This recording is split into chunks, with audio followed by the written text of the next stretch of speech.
tell, do you see the road? I'm out to my soul into the sides whenever the smoke clear out of my face and my picture perfect. Do it. Hello and welcome back, fellow anime lovers, to Cypherfics. I am delighted to have you join us once again in the world of fanfiction and fantasy. This is the fifth part of, What If Harry Potter Meets Monster Girl Encyclopedia. Special note, this fanfic is written and a masterpiece of Asian Lion Heart 310 on fanfiction.net. Do check and support the author too. Now smash the like, share and subscribe button for more.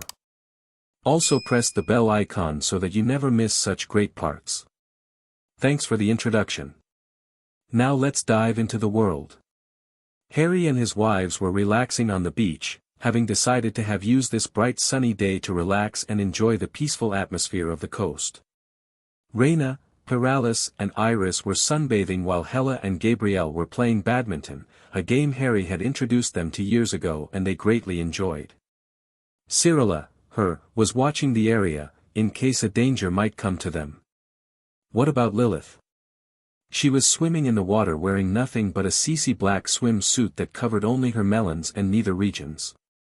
However, it still allowed her to show her body and her perfectly sizable peach that she deliberately shook to attract attention to our hero.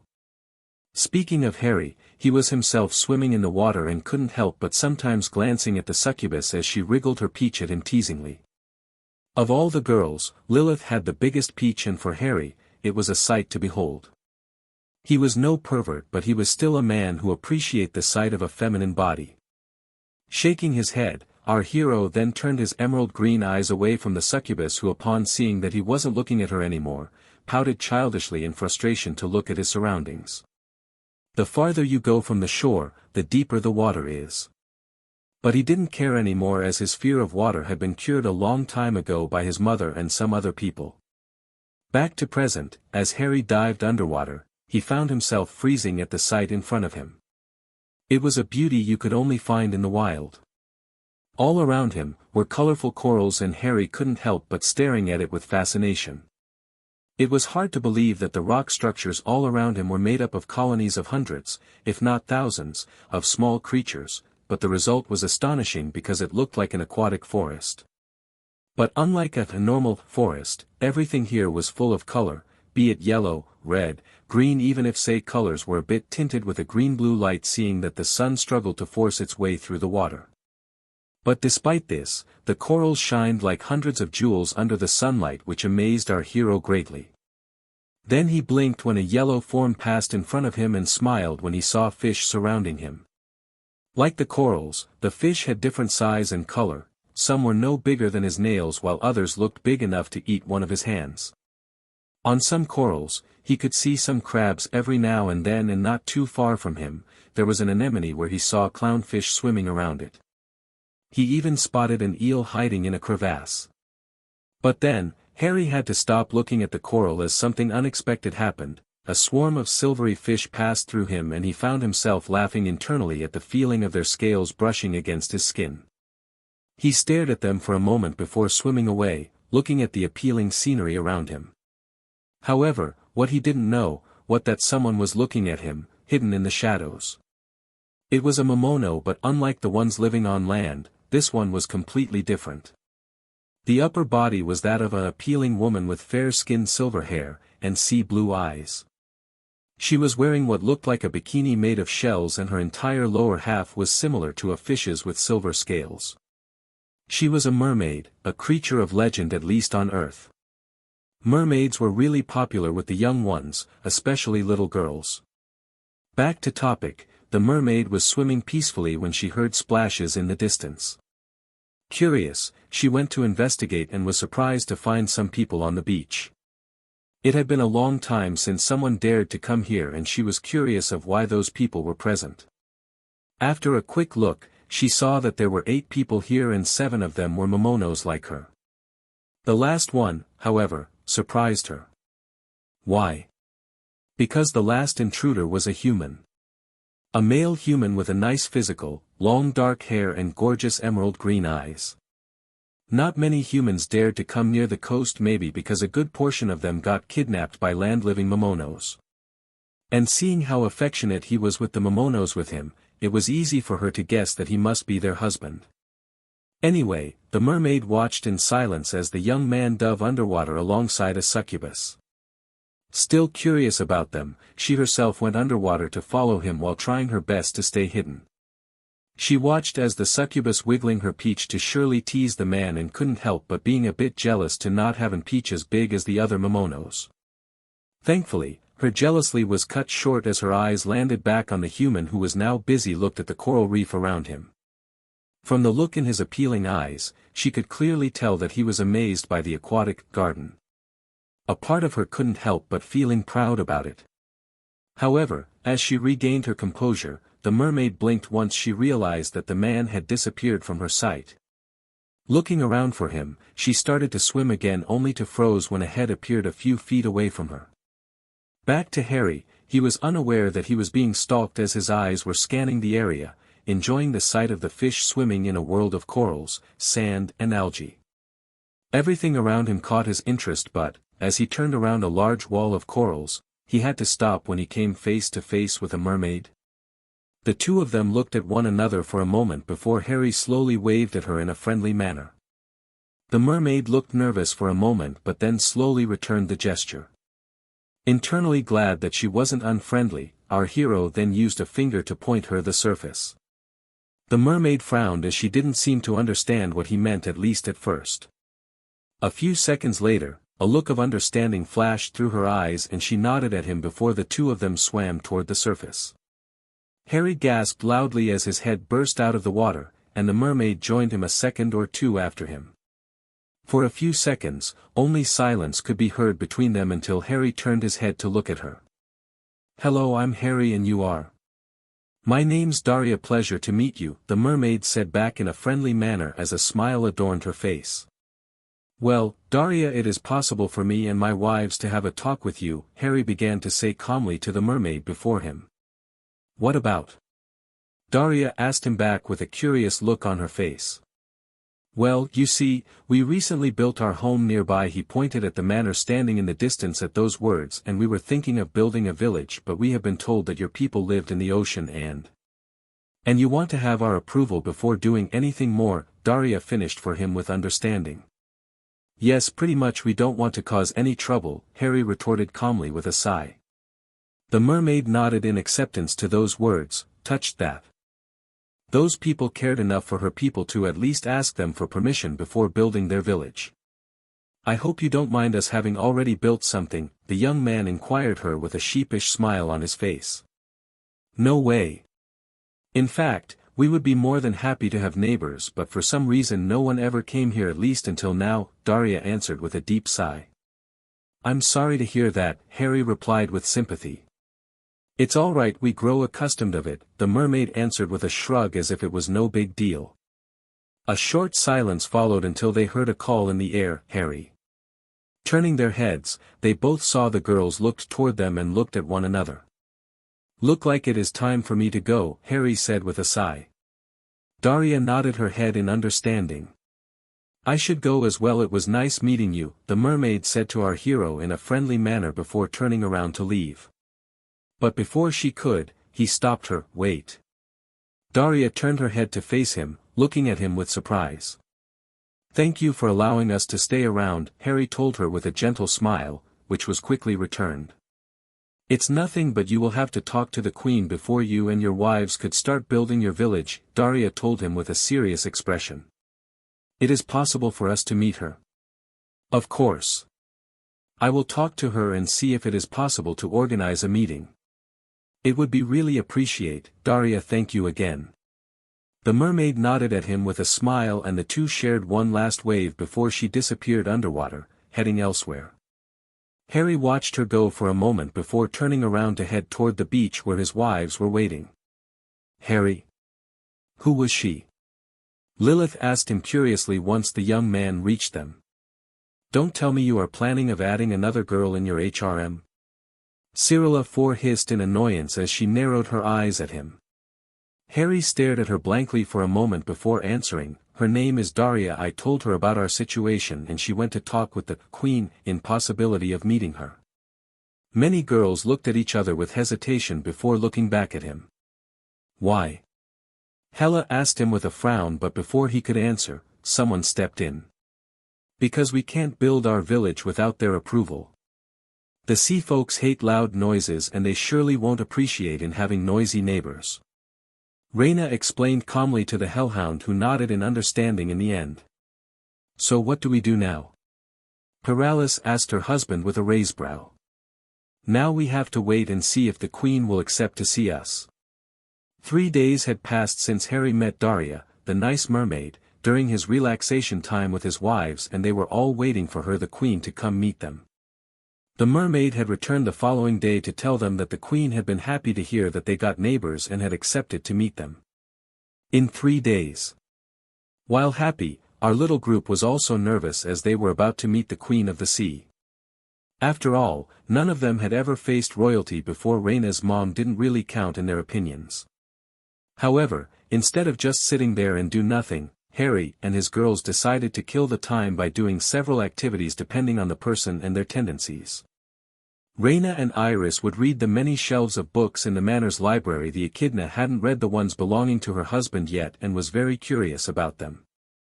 Paralis enjoyed sleeping in the vault with her being covered in gold and the many jewelries in it.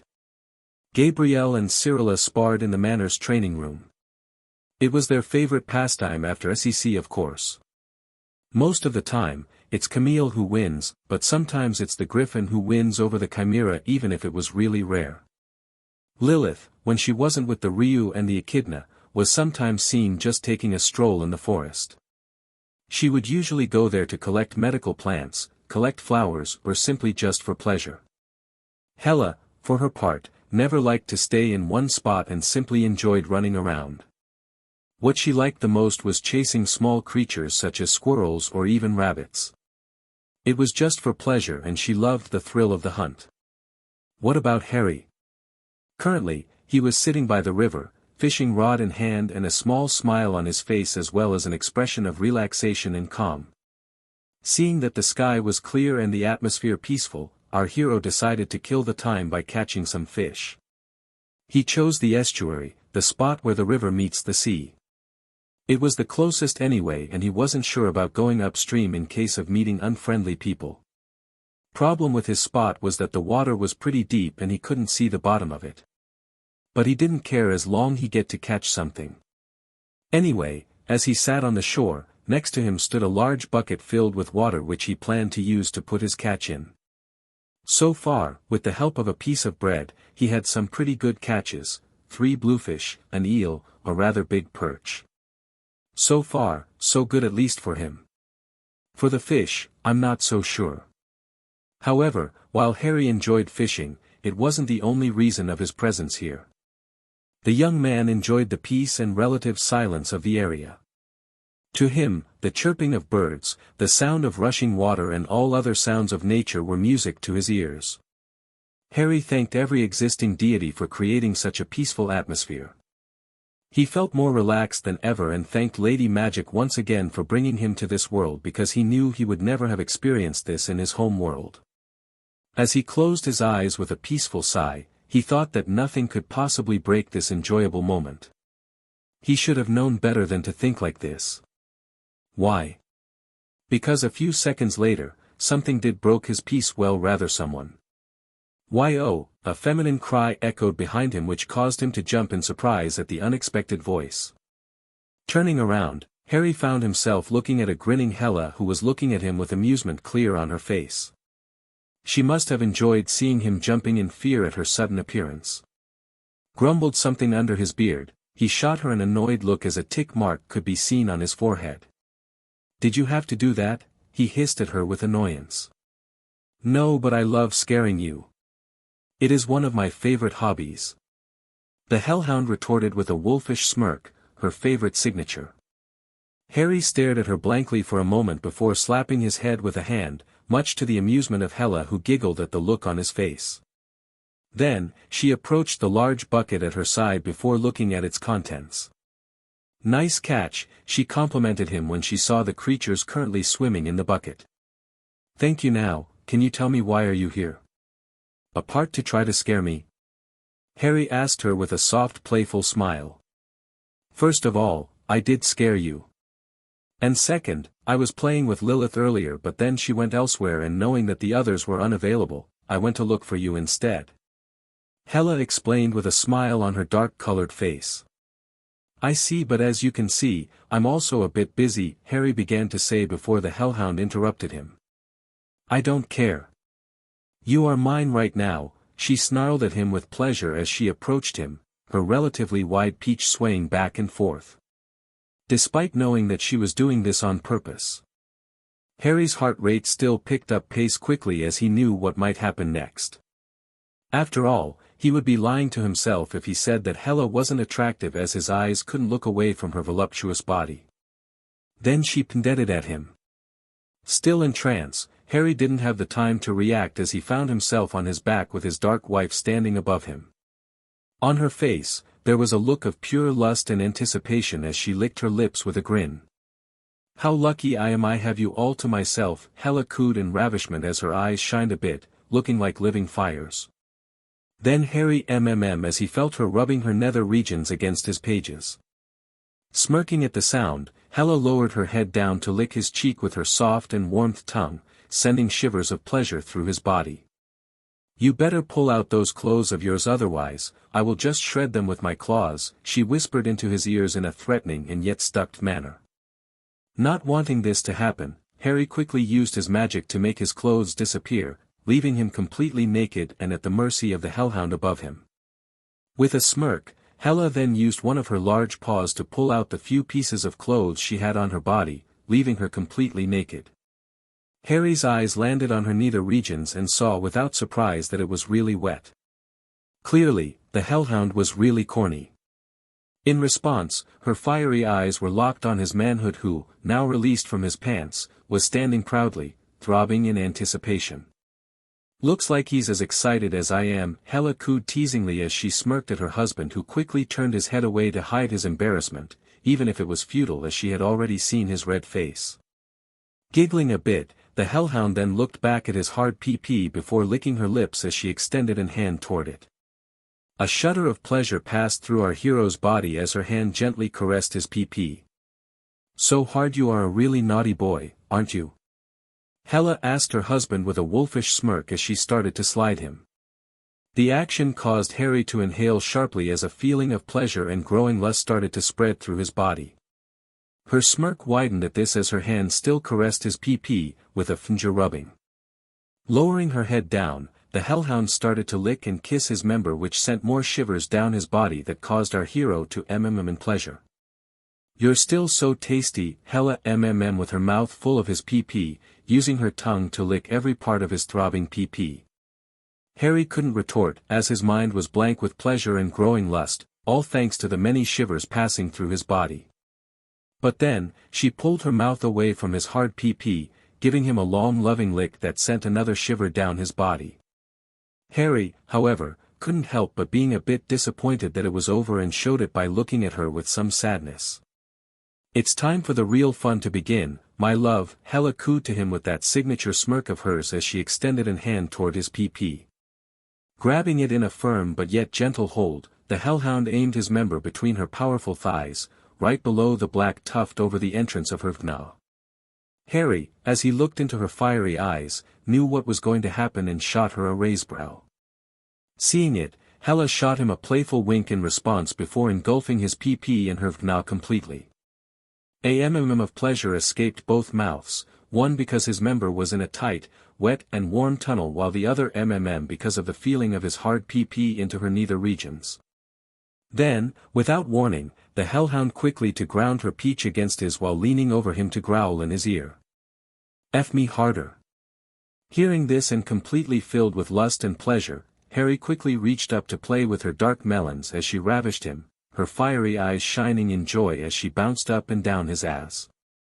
Growling slightly, Hella then placed her large furry hands over his own before thrusting out her amazing bosom. Keep playing with my melons, she ordered him with a growl as her waist still bounced against her husband's. Yes ma'am, he replied back before massaging her melons, fndlng them delicately. A of pleasure escaped Hella's mouth and Harry, after hearing it, decided to have some payback for putting him into this situation and quickly grabbed her waist before thrusting his pee-pee faster into her. Yes. Yes, she howled in pleasure as she panted in lust, using her hands to caress her melons. I'm gonna leak. Harry soon said after a second or two of silence. Give it all to me. Hella snarled at him as she bounced on his as even faster. In her mind, she wanted nothing more than to have her WMB filled with his juices. She wanted it. She needed it. Here it leaks. Harry cried out as he slammed his pee-pee fully inside her pee-pee, burning himself a loud howl of pleasure from the hellhound before the two of them released their juices. For the following minutes, nothing could be heard between the two except the pantings of exhaustion with Hella still riding Harry, his pee-pee still inside her. Then, our hero moved, releasing his hold on her melons. He slipped his arms around her before pulling her down on top of him, gently pulling her into a gentle embrace. Hella didn't try to fight it and instead, accepted it as the two snuggled in silence. It was fun, the hellhound said after a long moment with a tired but yet satisfied smile on her face. Yes, Harry replied back in an equal tone before asking gently. What should we do now? Hella went silent for a few seconds before smirking teasingly, ready for round 2. Harry stared at her blankly for a second before sighing in fond exasperation. I shouldn't have asked. Yep. You shouldn't have, Hella agreed with a smirk of amusement before it turned lustful as she asked him seductively. So my dear husband, are you ready for round 2? Knowing that he won't be able to avoid it and feeling that his pee-pee was still pretty much hard inside her, he could only say one thing. Sure. The squeal of happiness and delight that escaped Hella's mouth sent shivers down his spine but yet, filled with him warmth as he knew he was making her happy. Time skip. After 2 other sessions with Hella, she finally released him. It was thanks to a little potions that he was able to return to the manor, as their love session left the two of them greatly exhausted. However, before going back home, Harry had wanted to catch some more fish and the hellhound had decided to go hunting for a bit. 2 or 3 hours later, they met again at the entrance of the manor, right in front of the fountain. In addition of the fish he already caught 3 bluefish, an eel, and the big perch. Harry also managed to fish a large carp, another bluefish, strppd bass, a rather big catfish, 3 rainbow smelts, and 3 goldfish. Hella, caught 4 rabbits, and 2 deers. When they entered the manor, they were greeted by the other girls who were happy by what they brought. However, at the sight of the small goldfish, Raina decided to keep them in an aquarium as her pets. Wanting to keep her happy, Harry accepted and he received a big hug from the Rui with his head buried in her large melons. Meanwhile, the other girls went to store his catches and Hellas in the kitchen. Thanks to a spell, they could keep the meat cool. Afterwards, the rest of the day went smoothly except when Hella accidentally mentioned their little moment earlier in the day. Needless to say, that the girls were very annoyed and angry about this and wanted to have a turn with him. Of course, he had tried to escape but it only ended up with him being pinned down by Cyrilla and Gabrielle. They had all minus the hellhound punished him for this and for 4 hours straight, he had to satisfy their needs. It was an exhausting experience for him as he felt completely drained once Cyrilla, Gabrielle, Iris, Raina, Lilith and Pyralis all finished with him. Thankfully, he still had his potions, healing potion and wholestor milk. The former came from one of the books Harry obtained thanks to his lineage. This potion was useful because it healed the drinker and replenish any lost health or stamina. With the amount of SEC he had, he clearly needed it. As for the wholestor milk, it was a type of milk produced by wholestor and whose main use was to boost stamina. That and the fact it was really delicious and nutritious, make this drink very popular all around Mysteria. What were they doing now? They were relaxing until they heard someone calling out for them. Hey! Is there anyone here? They instantly recognized the voice. It was Daria's. Rushing out of the manor, Harry and his wives headed toward the beach where they saw their mermaid friends swimming a few meters away from the shore. At the sight of them, Daria smiled brightly and waved her hands in greeting, which they returned happily. The day she came to tell them that the queen was coming, the girls and Harry got to know her a little better. Apparently, she was already married, so they had nothing to fear from her regarding our hero, and information that greatly relieved his wives. "Good afternoon, Lady Daria." Harry greeted the mermaid with a friendly smile. Raina, Cyrilla, and Iris nodded their heads in greeting, while Hella, Lilith and Gabrielle waved at her with smiles. Paralis, for her part, merely shot her a friendly "yo." "Good afternoon to you all. I hope I'm not interrupting anything," Daria inquired them with some concern in her voice. "Actually, you are not. We were wondering when we would see you again," Harry retorted with a little smile. Daria raised an eyebrow of him before smirking playfully. "Oh. Missed me already?" Perhaps not," Harry replied cryptically with a little grin on his face. "Careful there, Mr. Potter.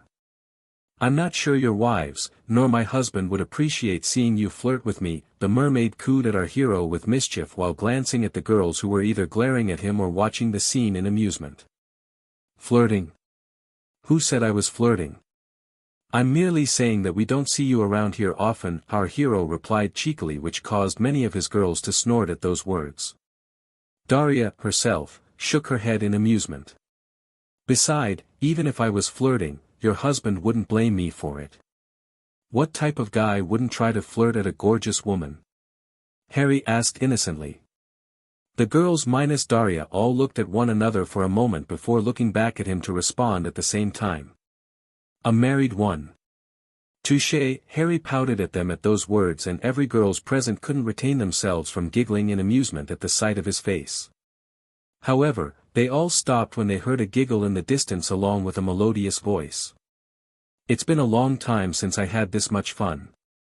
Turning their heads, Harry and his wives froze at the sight greeting them. Behind their mermaid friend, maybe a few feet away, stood a somewhat large group of people. Many of them were mershark's mermaids with shark-like features, wearing armor and holding sharp spears in their hands. There were 8 of them in total, and they were standing behind another figure, a figure that instantly caught everyone's attention. It was, like many present, a Momono, but she was not a mermaid nor a mershark. Her upper body was of an appealing woman, had pale skin and almost violet hair, while clad in what appeared to be a dark tight suit that showed a good portion of her pale, voluptuous figure. Her eyes were of a deep purple that shined like amethysts under the sunlight. But then, they looked down at her lower body, and instead of legs or fish tail, there were tentacles, 10 to be precise. With this number of tentacles, Harry instantly understood that she wasn't part octopus, as octopuses has 8 tentacles and not 10. And our hero knew of one type of Momonos that could possess 10 tentacles, a kraken. What he and the others girls also noticed 2 other details. The first one was her size equals. She was really tall, maybe taller than Cyrilla or Raina, who were the tallest of the group. It was not really shocking considering that she was a kraken, reputed to be a really large monster back in his home world. The second thing they all noticed was the crown on the top of her head. At the sight of the crown, they all froze as realization passed through their minds. In front of them was the queen they were supposed to meet. "Your Majesty," Harry greeted her with nothing but respect as he bowed at her, his girls and Daria quickly joining her. In their minds, they were shocked and a bit nervous. The queen was supposed to come tomorrow, but instead she came a day early. "Rise, everyone, while this is appreciate, you don't need to bow," the kraken said to them in a kind tone. Looking at one another in surprise, Harry and his girls slowly straightened up while looking at the aquatic queen with nothing but deference. "My name is Camilla, and I am the actual queen of this part of the sea. Forgive me for coming here earlier than what was planned, but seeing that I was free, I decided to come," the kraken explained to them in a calm but apologetic tone. "It's no trouble, Your Majesty," Raina responded calmly to the queen with a bow of her head. Camilla nodded at the Ryu before her eyes went back and forth between Harry and his wives. "My friend, Daria, already told me of your names, so you don't need to present yourself," the kraken began to say when she saw Harry opening his mouth, before adding in a professional tone. "I have also been informed that you wish to build a village. How about we discuss this?" The negotiations went rather well, and finally Queen Camilla gave her agreement for our heroes to build their village. Harry and his wives were overjoyed of the news and had happily started to build the different buildings. There will be an inn, a hotel, habitations, a SPA. However, I know what you are thinking, why did the Queen accept such a thing? Well, she did it for many reasons. One of those reasons was that her people felt rather lonely due to the lack of interactions with land people, and having a village built near the coast will definitely change that. Camilla also agreed to this because she was curious of the food on lands, and our heroes decided to add a restaurant in their village. It will surely attract a lot of people from the sea. But, of course, she didn't do it for free. She allowed them to build their village under two conditions. The first condition was to make sure the villagers wouldn't pollute the sea, and the second was for Harry to marry her daughter. Needless to say that Cyrilla, Gabrielle, Iris, Lilith, Hella, Paralis and Raina were not happy with this development and had all voiced their disapproval. However, it was Harry who approached the Queen to explain in a kind and gentle tone. "I'm honored, Your Majesty, but I will have to decline your generous offer. I have already 7 amazing wives and I can't ask for more." Camilla had looked at him sternly for a moment before a warm smile appeared on her face. Then she explained that it was a test to see if he was indeed an honest man or a greedy person. The Kraken hadn't planned to make him marry her daughter, as she was already with someone and merely wanted to see his reaction. And was greatly pleased by the results. Anyway, after the negotiations, Harry and his wives all went to work on building their village, and needless to say that it was a long, hard and exhausting job. But the result was beyond their expectations. Harry, Cyrilla, Gabrielle, Raina, Lilith, Hella, Iris and Paralis stood on a hill, watching with pride at their village. After long days of cutting trees, picking up rocks and many uses of magic, they finally did it. They had built their village. Protected by enchanted wooden fences, the village was composed of 12 habitations. All of them were nice-looking 1-story cottages with black roofs, a 4-story inn with many rooms, a 3-story large hotel near the coast, a wide building filled with hot water pools, the SPA, a large 2-story library, a 3-story large school and several other buildings people could use for their own pleasure. There was one large building near the estuary which will be used as a restaurant for sea folks to come. While the village itself was amazing to look at, the scenery was even better. Breathtaking view of the high mountains, lush green forests, peaceful river and blue sea. All of this created a scenic background that added to the beauty of the place. The fact that the village was also nestled in a bay added a peaceful atmosphere in comparison of the dynamism of a great city. As they gazed at their villages, Harry couldn't help but smiling brightly as a feeling of pride spread through his body. It took him and his girls a long time, 1 month to be precise, but they succeeded in realizing their dream, creating a village of their own. However, it was only a part of the dream. The next part was to see it filled with habitants. Before that though, they had to give a name to their village, so it could attract interested people. After hours of thoughts, the 8 of them happily decided to call their village, Little Hope. Why? Because it sounded good, but mostly because, with the scenery and peaceful atmosphere of the place, this area would become a place to start a new beginning, the start of a new life. Anyway, back to topic. Paralis and Gabrielle, along with Lilith, went out to tell the nearest cities and villages about their little domain. While Harry, Iris, Raina, Cyrilla and Hella stayed home, either to send message to their parents or simply to prepare the area in case people came. It had been decided that, despite being rich, they will still work like normal people. All of them had all thought about what they would do in their lives, and, now that their village was built, they now knew what they would do. Raina, the gentle and compassionate Ryu, had decided to become the owner of the SPA, as her power over elements, especially water, was a boost for the job. Iris, the calm and collected Echidna, decided to be the pride owner of the village's library. Her knowledge was great, so it was a logical choice. Lilith, wanted to be the principal of the school. The succubus loved kids, so the idea of being around some greatly pleased her. Harry also liked the sound of it and wholeheartedly offered her the position, which resulted in him being buried in her melons. Gabrielle, our exuberant griffin, had wanted to become a guard instructor ever since she was young, so it was easy to understand that it was what she wanted to do now. Of all the group, she was the one with a combat training, even if Cyrilla and Raina were stronger than her.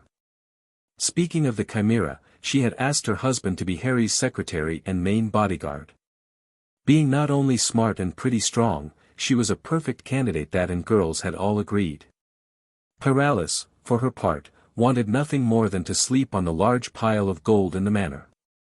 In short, she was chosen to become the guardian of the family treasury. When she was inside the vault, the wards were down, but the second she leaves, they will appear again. What about Hella? Being a hellhound, Hella wanted to become a bodyguard. It fitted her completely, but then they all decided to turn her into Gabrielle's assistant. Why? Because she could help in training the guards in the sportive domain. Being athletic herself, the hellhound could be a great sportive teacher. They just had to wait and see. Back to topic. For hours, the wyvern, the griffin and the succubus traveled around to deliver the news of a recently built village, and once they were done, the trio came back home, completely exhausted. Harry, feeling a bit guilty to have sent them out, took great care of them. Thankfully, with their tired states, they didn't have enough strength to have SEC with him.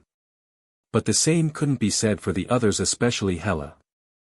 Usually, Harry would try his best to avoid being drained by his wives, but, seeing that he didn't know how long before someone would try to come here, he decided it was a pretty good way to kill the time.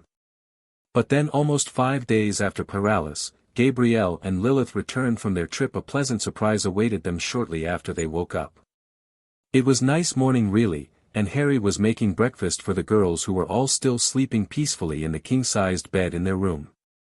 Our hero was making a breakfast worthy of a king, with large plates of crepes filled with syrup, coffee cups with cream, waffles with chocolate, and juices. With a smile, he set the large table with the delicious meals when he suddenly stiffened. The wards around his home were telling him that someone was entering the village's perimeter, and not just one person, but several. I wonder who that could be, he muttered to himself as he set a large plate of waffles down before slowly but surely making his way outside. However, just as he was about to leave, he heard footsteps behind him and turned around to see some of his girls, Gabrielle, Cyrilla, Iris, Hella and Raina, coming down the staircase. "Hey girls," Harry greeted them with a warm smile and a wave. "Hey handsome/love/sweetheart," they replied back with tired smiles on their faces. "Where are you going?"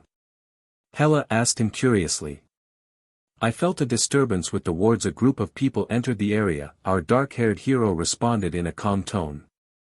The girls blinked at those words and looked at one another for a moment before looking back at him. "Do you think they are possibly future villagers?"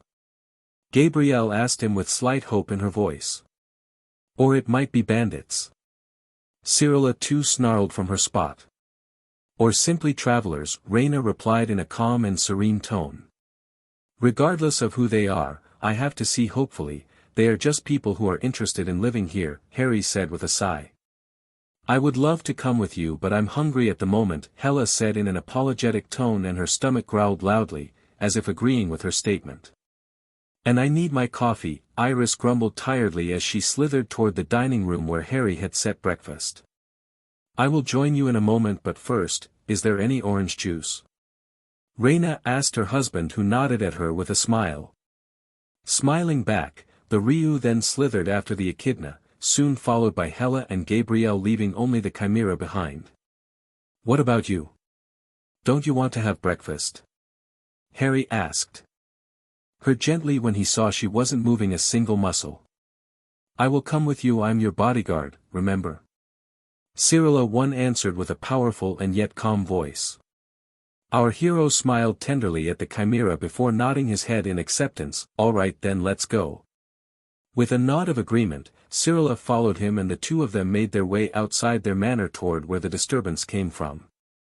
It didn't take them long before they found themselves near the path they all used to enter the bay, some time ago. "I smell a lot of different smells, males and females. I can even smell children," the chimera said after a moment of silence. "Where does they came from?" Harry asked her with a frown, even if deep down, he felt nothing but hope. If there were children in the coming group, does this mean there were families? "There," Cyrilla too growled as she turned her head to the right. Nodding towards the chimera, Harry then slowly made his way toward where she was looking, trying to not look threatening in case there really were children present. Using a hand to push some bushes away from his path, Harry found himself freezing in shock when he heard voices echoing in the air. I heard some voices here. A feminine voice could be heard talking to someone else. Are you sure? It was a masculine voice this time. I heard it too. Whoever they are not far away. It was another feminine voice, deeper than the precedent. Maybe, they can help us, a small voice echoed, and it sounded very young, like a child's voice. We will have to wait and see. I pray the goddesses that those are not bandits. A masculine voice, younger this time, grumbled to the child. Now, knowing that the newcomers weren't a threat, Harry James Potter took a deep breath before stepping closer. With every step he took, he could hear the voices becoming clearer, and soon, after pushing out some bushes, he found himself facing a small crowd of people. It was a crowd composed of human males and momonos, and all of them were carrying luggages. In addition, like Cyrilla said earlier, there were indeed children in the mass. As he stared at the group in surprise, the crowd stared at him with equal expressions on their faces, until the momonos all stepped forward, forming a defensive barrier between him and their families. Harry was about to say something when a growl behind him warned him of Cyrilla's presence. The chimera growled at the other momonos, who looked shocked for a moment before growling back threateningly. Harry, seeing that tensions were slowly growing, decided to quickly intervene before things could turn bad. Stop! We are not here to cause trouble, our hero cried out sternly as he placed himself between the growling Mamonons and the chimera. Due to his action, everyone stared at him in surprise, before all calmed down. Harry, noticing this, released a deep sigh of relief, silently thanking the goddesses for small mercies. Then he looked up when a tall man an inch or two taller than himself stepped forward. He looked to be around 30 years old or older and had brown hair and blue eyes. Salutations, young man, my name is Conrad Smith, may I ask who you are? The man asked him in respectful tone, but it was easy to see the suspicion shining in his eyes. Our hero smiled before bowing slightly as he answered back respectfully, a pleasure to meet you, Mr. Conrad. My name is Harry James Potter, and may I ask what are you doing here? If you don't mind, of course. Conrad nodded his head at those words before opening his mouth to ask, the pleasure is mine, Mr. Potter, and it's no problem at all. You see, young man, we heard of a village that was recently built around here, and we came to see if it was possible for us to have a house to live in. Harry and Cyrilla shared a brief glance at one another before our hero looked back at the man before him. I see. Well, you are in luck, because me and this gorgeous lady over there, he pointed at the chimera who raised an eyebrow at him at those words, leave there, our hero explained to the newcomers. Murmurs of surprise escaped from the assistants as Conrad looked at Harry and Cyrilla. Really? How long have you lived there? From what I heard, the construction finished a few days ago. Our hero and his wife shared a small grin before facing the man again. We have been there since day one, the chimera answered in a calm and firmly tone as she crossed her arms over her bust. But that's what mean dash, Conrad began to say in growling realization before being interrupted by Harry. That we are the founders of the village. Yes, we are indeed. Murmurs of shock and surprise echoed once again from the crowd as many looked at him and his wife in shock. Harry couldn't blame them, as it was hard to believe that a 18-year-old young man and his wives would be able to build an entire village by themselves. Then, can you please take us to the village? We have been walking for days now, Conrad said to the two after a moment of stunned silence. Of course. But first, Harry said before waving a hand. The crowd cried out in shock when they saw their luggages floating in the air. The children, however, were looking at the spectacle with wide eyes of amazement. What the hell is going here? Someone cried out in the assistant. I'm a magician, ladies and gentlemen. I thought it would be good for you to not worry about carrying your belongings much longer. Harry explained to the crowd with a sincere smile as, behind him, Cyrilla snorted in amusement. Murmurs of appreciation echoed from the mass of people along with whispers of amazement. The children were now looking at him with stars in their eyes. All of them looked tired, and the thought of not having to carry their stuff seemed to relieve them, and he could understand why with the amount of things they had. All right then, follow the guides. Harry cried out to the crowd, as he and Cyrilla started to walk away. Soon, the mass of humans and Momonos followed the two as whispers of excitement were exchanged. As they walked ahead of the crowd, Cyrilla and Harry looked at one another with happy smiles on their faces. Look like they just go their villages after all. They couldn't wait to see the faces the other girls will make at the sight of the newcomers. Southern Ireland, Birth. It was the night in England and the moon was shining high in the dark sky. Unlike during daytime, you could hear nothing but silence as every single creatures were comfortingly in their home, enjoying a good night's sleep after a hard day, even if the peaceful silence of the night was, from time to time, interrupted by the hooting of an owl or a passing car. However, not everyone was in their bed, sleeping. In a small cottage on a hill, a group of people were having an important discussion.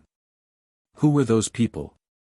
There were none other than some people we already know equals Sirius Orion Black, Lord Black, and a former marauder, his friend Remus Lupin, another former marauder, Hermione Granger, the brightest witch of her generation, and Nymphadora, don't call me that, Tonks and Auror, and cousin of Sirius. However, they weren't the only ones present. Among them were some other people. Who were they? They were people who, not only opposed Voldemort and his Death Eaters but Dumbledore and his order, as well. A long time had passed since Hermione had accidentally heard of the headmaster's plan concerning Sirius and Remus, and a lot had happened since then. I'm not talking about the many fights between the Order of the Phoenix and the Death Eaters, but other crucial things. For starter, things turned even more chaotic in England as the Death Eaters were now patrolling the country to hunt down any mudbloods or BLD traitors still on English soil. Thankfully, Voldemort had ordered his followers to not make too much damage in the Muggle world, as the last thing he wanted was to break the statute of secrecy. It was surprising that Snakeface still cared about this. Secondly, a terrible event took place that, not only broke Sirius's heart but almost destroyed Tonks completely. Her parents, Ted and Andromeda Tonks, were found and killed by Bellatrix Lestrange and her husband. The news had saddened many, and in return, acted harder against the Death Eaters, even if deep down, they wondered if it was still worth it to fight for country where bigotry and prejudice will never stop, or for a country where an old fool kept meddling with the lives of others. Thirdly, Sirius, like planned, allowed the Order to come to Grimmauld Place for their meetings, but internally, he had ordered Kreacher, a house elf who was the nastiest thing you could see, to spy on them all, and particularly, Dumbledore. The elf had been shocked by this but had accepted to do it. It was thanks to him that they received many crucial information, such as how the Dark Lord survived the previous war. Sirius, thanks to him being the descendant of a dark family, was disgusted and had explained to the others what was a Horcrux. Needless to say that many were shocked to hear that the Dark Lord went as far as splitting his soul to escape death. But what shocked them the most was that Dumbledore knew about it and didn't even try to look for the Horcruxes. Instead, he wanted Harry to find them like he had planned to. The little trust they had toward the old wizard, not that it was really big in the first place, completely melted like snow under the sun at those revelations. They had another proof that the great Albus Dumbledore, the defeater of Grindelwald, winner of the Order of Merlin First Class, chief warlock of the Wizengamot, supreme mugwump of the ICW, and headmaster of Hogwarts School of Witchcraft and Wizardry, was nothing more than a manipulative old man with a great delusion of grandeur. Sirius, Remus, Hermione, and Tonks had then started to create their own little group to oppose both Voldemort and Dumbledore. They had tried to convince some of the members of the Order to join them, but they were firmly in the peach of the old fart. They had to obliviate them to avoid being caught by the man in case he used legilimency on them. Hermione, then, had the idea of recruiting people among her former classmates at Hogwarts, and were a bit sad by the number of people that wholeheartedly joined them. From Gryffindor, she managed to recruit Alicia Spinnet, Angelina Joson, Katie Bell, George Weasley, and Fred Weasley. She would have recruited Parvati Patil, but she was dead. From Ravenclaw, Hermione only managed to recruit Luna Lovegood. Her friends Penelope and Sue had fled the country with their families and refused to return to England, and Padma was dead. From Hufflepuff, the recruits were no one. If Susan was alive, she would have surely joined them, and her friend Hannah Abbott would have done the same if she hadn't left the country alongside the Longbottoms. From Slytherin, it was the same than Hufflepuff. After all, the few Slytherins who didn't supported the Dark Lord and his propaganda had either left the country or been killed for being BLD traitor. But they were soon joined by someone they didn't expect, Minerva McGonagall, the head of House Gryffindor at Hogwarts and the deputy headmistress of the school. Apparently, she had grown tired of Dumbledore and his stupid idea of redeeming Death Eaters who clearly didn't want to be. Later, Sirius, Remus, Tonks and Hermione revealed to their new friends the truth about Dumbledore under oaths, of course, and it was not surprising for them to be greatly shocked by the supposed leader of the Light's actions, especially Minerva. After all, she had known the man for a long time and had always looked up to him, but now she had trusted him for so long only to discover that he was nothing but a manipulative bstrd. Never again will she ever listen to this old fool. However, it wasn't the only reason that made her joining our friends. Her main reason was more personal, and it concerned someone she had loved dearly when he was a little baby in his crib, Harry James Potter. Years ago, she had been against handing him to the Dursleys, who were clearly not fit to take care of him, but was unable to convince Dumbledore to hand him to a proper wizarding family. When she discovered that he had been abandoned in the middle of the sea, she had been furious. She still smirked each time she remembered that particular day when she managed to corner the old fool in his office. Since then, her relationship with Dumbledore went downhill to the point that she no longer saw him as the great wizard he was during the war. Now, she will oppose him as best as she could. When she heard from our friends of the old man's plan, the head of Gryffindor swore to find Mr. Potter to keep him safe and away from Dumbledore's clutches.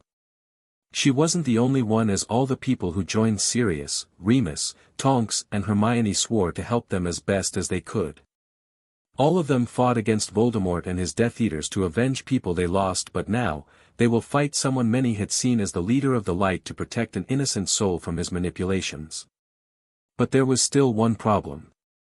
They had to find the missing boy who lived for that. And so far, the searches for him were fruitless. It was as if the young man now disappeared completely from this world. The lack of clues despaired many people from not only our little group but the Order of the Phoenix as well.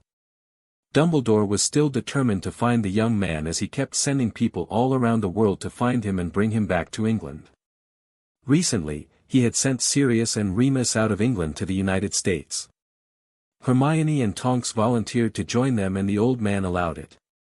He didn't know it then, but he had made a great mistake. Why? You will see in a minute. While Remus, Sirius, Hermione and Tonks left England, they didn't went far, they just went to Southern Ireland. Why? Because Southern Ireland is not in the jurisdiction of the Crown of England since 1921. Another reason was that it was possibly the last place the old fool and his clowns would look for them. Beside, Sirius Black had brought a month ago a small cottage there which he decided to use for some of the most important meetings with the rest of their little group. Which bring us to the current moment. Sitting around a large table were not only our four friends Sirius, Remus, Hermione and Tonks, but also, all the people that agreed to join them in their search for Harry James Potter, Minerva McGonagall, Katie Bell, George Weasley, Fred Weasley and Luna Lovegood. Welcome everyone. Before we start, I want to thank every one of you who managed to attend this meeting despite the circumstances, Sirius said to the little crowd in a somber tone at the last part. All the people present nodded their heads in agreement at him, their faces showing no emotions. All of them were no more happy young people but survivors. George and Fred Weasley were forced to hide from the Death Eaters as they were nothing but BLD traitors. Alicia and Angelina were ambushed in Diagon Alley and both of them were executed. The former because she was a half BLD and the latter because she was associated with the Weasley thanks to her relationship with George Weasley. Katie managed to survive an attack on her family's domain. Sadly, her parents died thanks to those blasted Death Eaters. Luna Lovegood also survived an attack from Death Eaters who attacked her father's home. Xenophilius, her father, lost his life helping her to escape.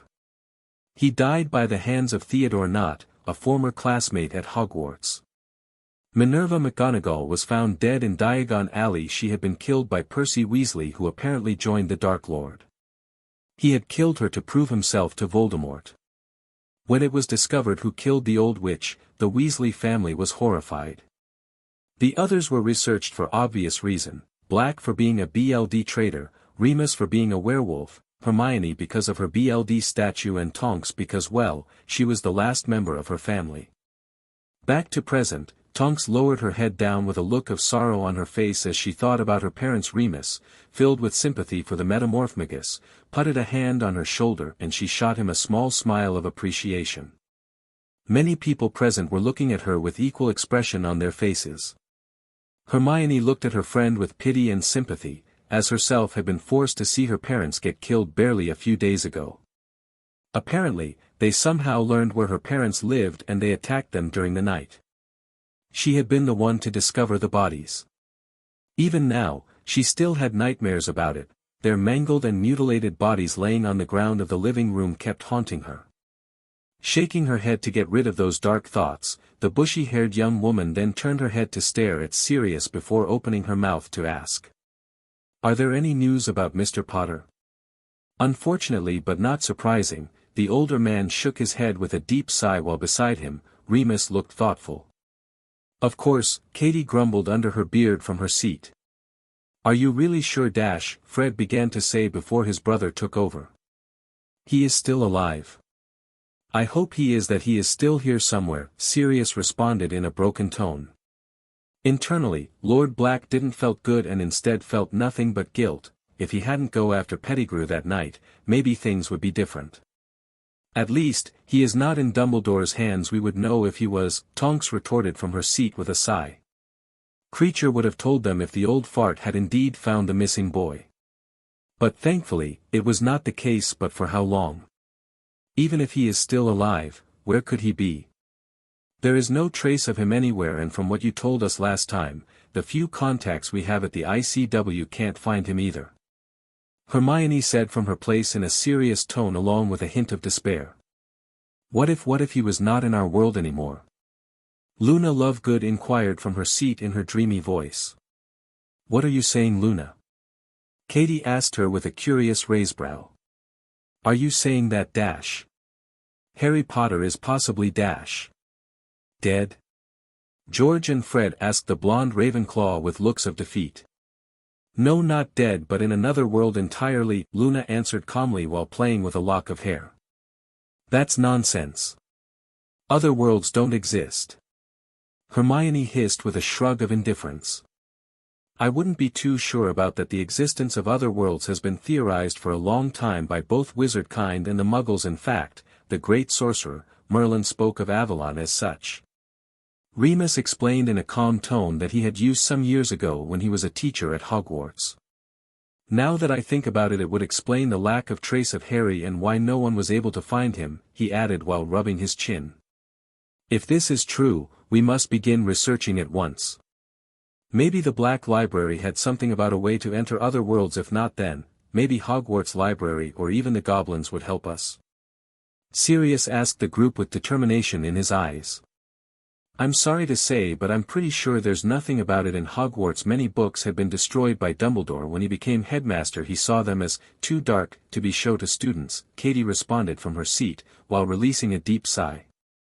"As for the goblins, I'm not sure they will help us. They are grumpier than ever thanks to the Death Eaters," Hermione commented calmly but also with a shrug. "It." Sirius swore loudly as he banged his head on the table before saying in a defeated tone, "We will never find Harry." Remus shot his longtime friend a look of sympathy while everyone looked as sad as the Lord Black. For a moment, nothing could be heard, but then a feminine voice echoed in the air, startling everyone in the process. "Indeed you will not, at least, alone." Turning their heads toward where the voice came, they all froze when they saw an appealing young woman in a priest outfit standing a few feet away from them with a straight face. Remus opened his mouth to ask who she was when he noticed something startling: he could see through her. "She must be a ghost." "Greetings everyone," the ghostly woman greeted them politely. "Who are you?" Sirius asked the newcomer with a stern frown. "Don't you see she is a ghost?" Tonks hissed to her cousin while Hermione rolled her eyes in annoyance. However, Remus wasn't sure about this affirmation. His inner wolf was screaming at him to bow before this newcomer, which was both confusing and shocking. Then, they all saw a certain blonde Ravenclaw stepping forward and doing something that caught many off guard. "Lady Magic, it's an honor," Luna said with a small bow. Hearing this, all the wizards and witches present froze in shock as they looked back and forth between the transparent woman and Luna Lovegood. Hermione shook her head in denial, no wanting to believe that the being in front of them was the embodiment of magic herself, while everyone else soon bowed at her in respect. Lady Magic didn't smile at the actions and merely nodded her head in acceptance before opening her mouth to say. "As Ms. Lovegood said, I'm Lady Magic and I'm here because I heard that you were looking for Harry James Potter." "We are, milady. We have been looking for him for years and so far, nothing," Remus answered humbly but with his head still lowered down. "Of course you hadn't find him, fools. I personally made sure of that, as I am the one who sent him away," Lady Magic retorted in a cold, stern tone.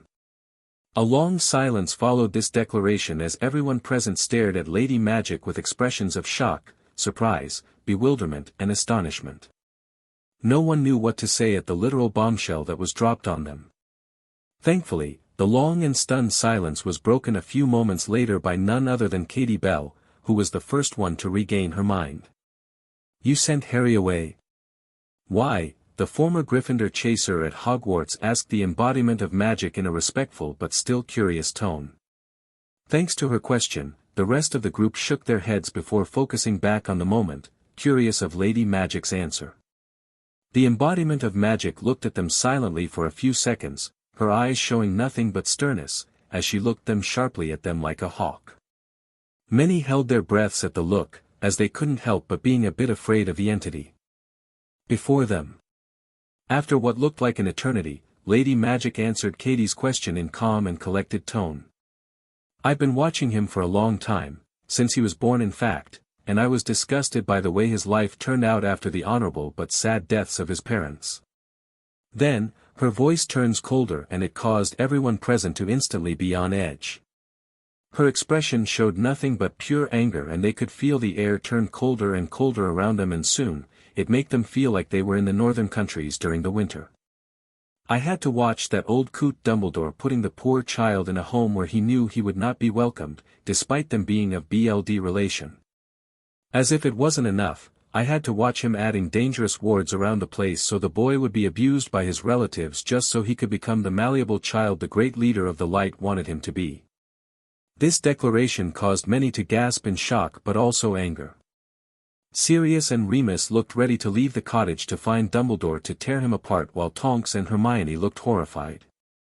Luna lowered her head down as tears fell from her eyes as, beside her, Katie was shaking her head in denial. George and Fred Weasley, for their parts, looked just as horrified than Tonks and Hermione. However, before anyone could voice what they had in mind concerning the great Albus Percival Brian Wulfric Dumbledore, Lady Magic's voice echoed again in the room.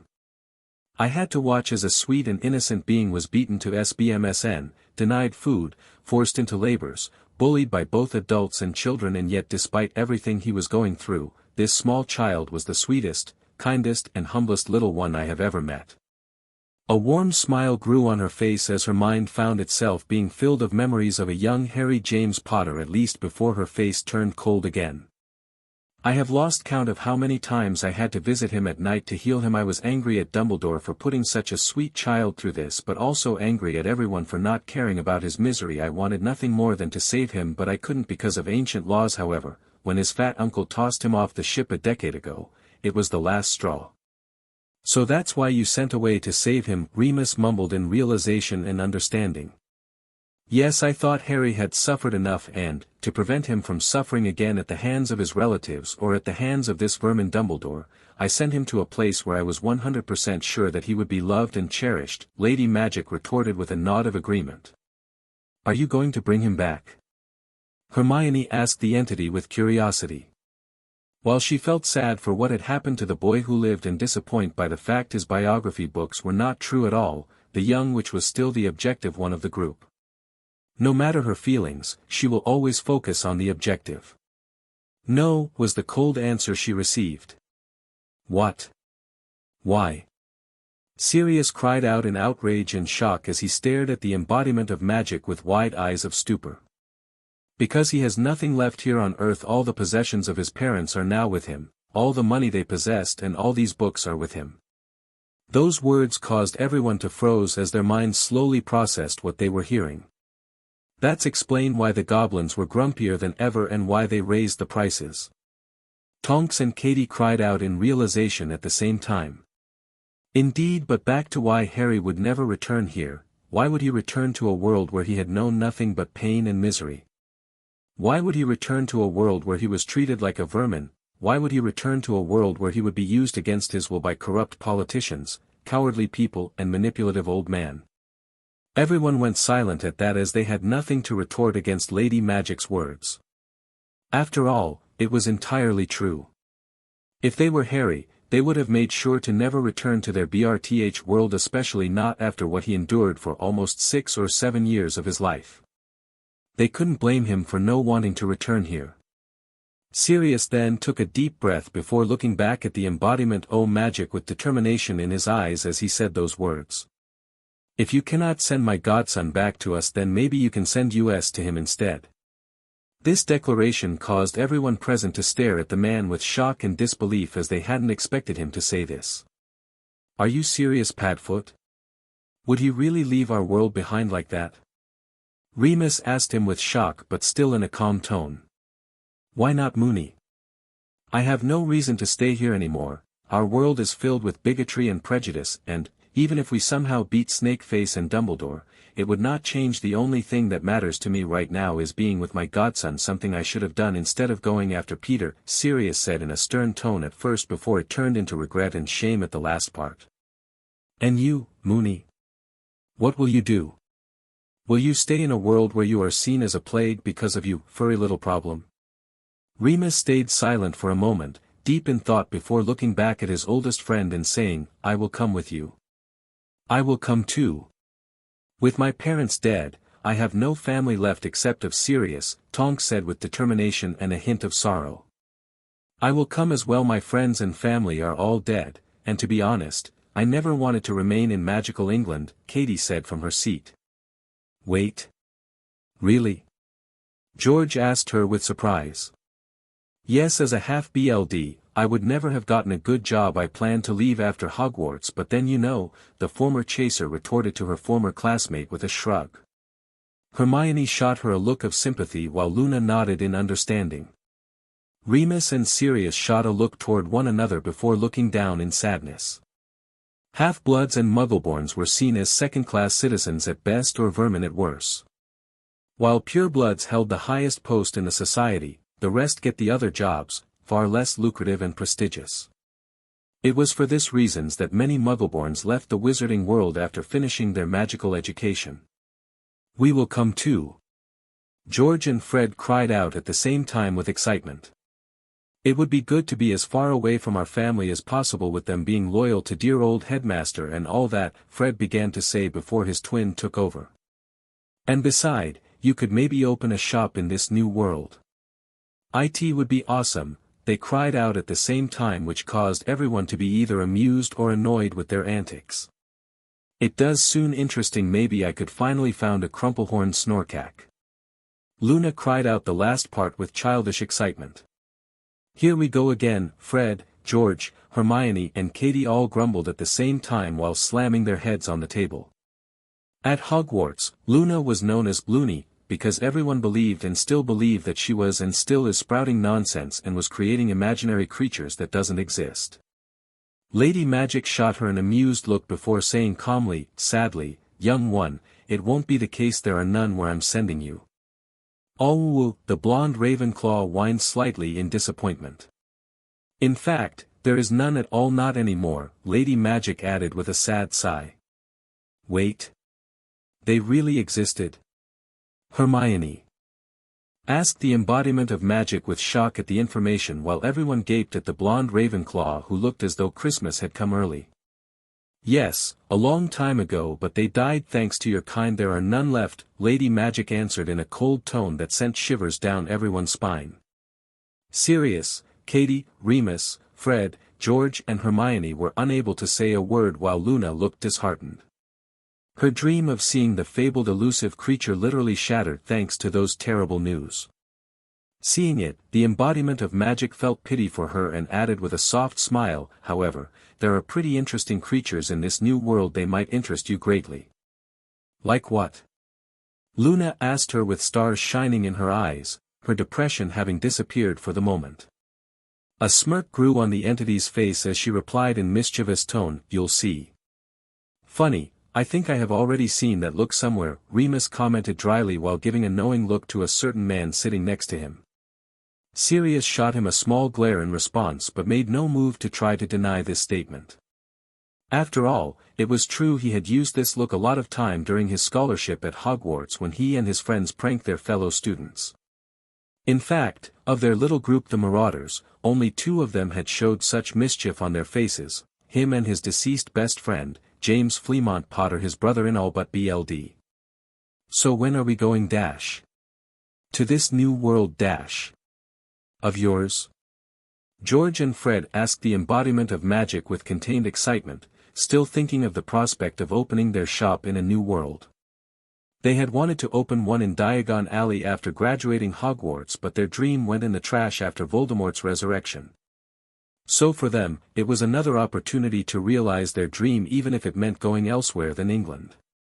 "As soon as you are ready," Lady Magic began to answer before someone interrupted her. "Sorry to disturb you, but, you are really going to just send us to this new world? Just like that?" Hermione asked skeptically. "Normally, I would never send your kind there, as most of wizards and witches from the wizarding world are arrogant and disdainful toward any other life forms. The same could be said for mankind in general," Lady Magic began to say in a dark and cold tone that scared everyone present before it turned calmer. "And that's why, I only allowed the noblest men to go to Mysteria. Sadly, there are some areas on this planet that are gateways between Earth and Mysteria."